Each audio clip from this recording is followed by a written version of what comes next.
included a dollar amount, a deadline, and again, other specifics that only Guthrie's abductor might know. So that definitely raised some red flags. So the ransom note that was distributed to the media did make a demand for 5 p.m. today. And if a transfer wasn't made, then I think a second demand was for next Monday. We're not going to go beyond that, but that was the ransom note the media received. Did it indicate what would happen if they didn't meet that ransom? We're not going to go into those specifics. Yeah. I mean, you see they're not going to go any further on this, but it is kind of baffling, James, when you talk about this and you think, well, here's the deal. What happens is that they have asked for a deadline of 5 o'clock today, but they did not give the family or police or anybody else any way to be able to make the demand by 5 o'clock today. And Trace, that could go both ways. It could mean it's a legitimate kidnapping and they want to protect themselves and not give any lines of potential communication, phone, email, whatever type of contact information. Or it could be someone, as I said earlier, this was either done for profit or for revenge, this abduction. Or it could be someone who, did what they had to do with this Guthrie, and they still don't want to talk to anybody about it.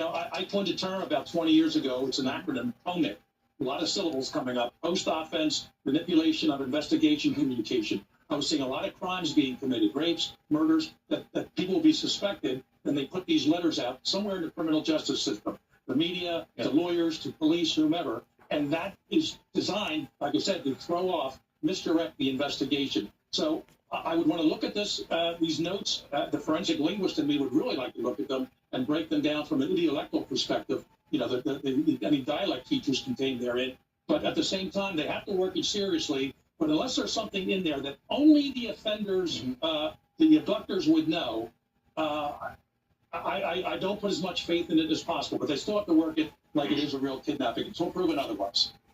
Yeah, and Dr. Jordan, he makes a good point there, but the whole concept here is the FBI clearly believes there is some validity to this note. Whether they think it might be a hoax or not the real deal here, there is something valuable about this because they are the ones, they acknowledge today, they kind of got the Guthrie family together. They helped them film this response so that they could get some kind of dialogue going again. Fair? Yeah, absolutely. And what's interesting is that there were the rumblings of the ransom demand in the news before it was confirmed by the police. And we weren't sure whether to, take it as a hoax or whether it was legitimate.